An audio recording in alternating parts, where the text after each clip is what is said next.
ఆ తర్వాత సీమీట్స్ అని ఒక కల్చర్ మొదలైంది. ఈ సీమీట్స్ కల్చర్ ఎవరంటే దానికి ఆద్యుడు మిత్రుడు ముప్పవరపు వీరయ్య చౌదరి.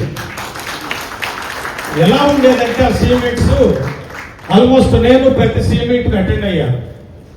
రాష్ట్రంలో ఉండే అన్ని ఇంజనీరింగ్ కాలేజీలు కావచ్చు, డిగ్రీ కాలేజీలు కావచ్చు, పీజీ కాలేజీలు కావచ్చు, ప్రతి టీము ఒంగోలు వచ్చేవాళ్ళు సీమీట్కి.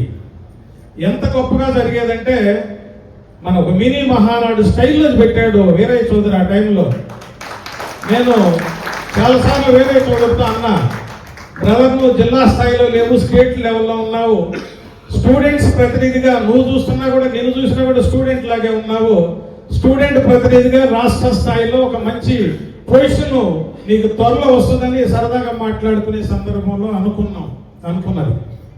ఆ సీమీట్లో మేము కూడా అటెండ్ అయ్యి పిల్లలకి చెప్పేది ఏంటంటే, అక్కడ వాళ్ళ వయసుకి వాళ్ళు బాగా ఎంటర్టైన్మెంట్ అన్ని పెట్టుకుంటారు. మార్నింగ్ టైంలో మేము వెళ్ళేవాళ్ళం. మేము వాళ్ళకి చెప్పేది ఒకటే, మన వాళ్ళు సమాజానికి రోల్ మోడల్స్. మీరు మీ వయసులో గనక చిన్న పొరపాటు చేస్తే, చిన్న లూజ్ టంగ్ వాయిస్ కనుక జారితే, సోషల్ మీడియా ఇవాళ పవర్ఫుల్, నిమిషంలో ప్రపంచం అంతా చుడుతుంది. మీరెవరో సుబ్బారావు ఎల్లయ్యో చేశారని అనరు, కమ్మవాళ్ళ పిల్లలు చేశారంటారు. కాబట్టి మీరు ఎప్పుడు మీ ప్రవర్తన హద్దుల్లోనే ఉండాలి. మిగిలిన సామాజిక వర్గం పిల్లలు మనల్ని చూసి నేర్చుకోవాలి. అలాగే మీరు చదువుకున్నంతసేపు ఇది ఓకే, చదువు అయిపోయి బయటికి వెళ్ళిన తరువాత మీరు ఇవాళ టీసీఎస్లోనూ ఐబిఎంలోనూ లేదా ఏ కంపెనీలో పనిచేసినా అన్ని కులాల వాళ్ళతో కలిసి పనిచేయటం నేర్చుకోండి. అన్ని కులాల మధ్యలో మనం ఉండాలి, అన్ని కులాలను కలుపుకుపోయేటట్టుగా ఉండాలని మేము చెప్పాము. వీరయ్య కూడా అదే కాన్సెప్ట్తో వాళ్ళని ప్రమోట్ చేసుకొచ్చాడు. ఇంకా ఎలా జరిగిందంటే, వాళ్ళల్లో ఎవరైనా పేద పిల్లలు కనుక ఉంటే మిగిలిన పిల్లలు కొంత ఫండ్ కలెక్ట్ చేసేవాళ్ళు. అమ్మ మీకు ఐడియా ఉందో లేదో, మిగిలిన ఎంత కొరవ పెడితే అంత, ఒక్కొక్కరికి 30,000, 40,000, 50,000 ఫీజులు కట్టేవాడు వీరయ్య. మాకు తెలిసి ఇవన్నీ ఎందుకంటే మేము ఉన్నాం అక్కడ. వాళ్ళు 10,000, 20,000 కలెక్ట్ చేస్తే పిల్లలు ఏముంది వాళ్ళ దగ్గర 100, 150, 200 ఇట్లా కలెక్ట్ చేసేవాళ్ళు. వచ్చి అన్న ఇదిగో ఇంత కలెక్ట్ అయింది అనేవాళ్ళు. రే పిల్లలు ఎంతమంది రా అని అడిగేవాడు. ఉన్నారు 10 మందో 20 మంది అంటే మిగిలిన అమౌంట్ మొత్తం ఇచ్చేవాడు. అదే వేదిక మీద ఆ పిల్లలకి ఇచ్చేవాళ్ళు. అలా వాళ్ళల్లో ఒక సేవాభావం నెలకొల్పటానికి వీరయ్య ప్రధాన కారణం ఆ రోజుల్లోనే.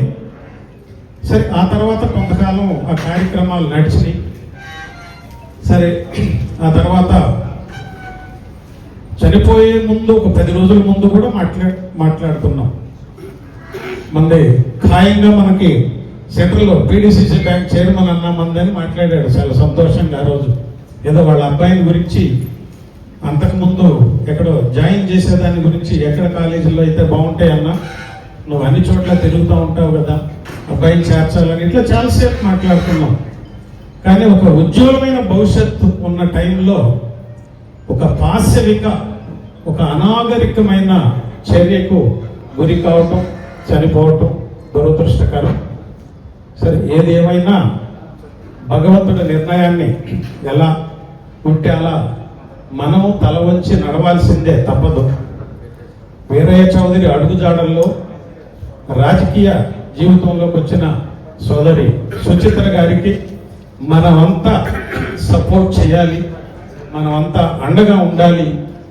ఆమె రాజకీయ భవిష్యత్తు ముందుగా ఉజ్వలమైన భవిష్యత్తుగా ముందుకు వెళ్లేందుకు మనమంతా సపోర్ట్ చేయాలి.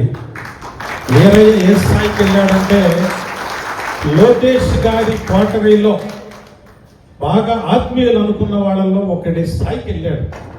ఆ స్థాయిలో ఉన్నాడు. దురదృష్టం.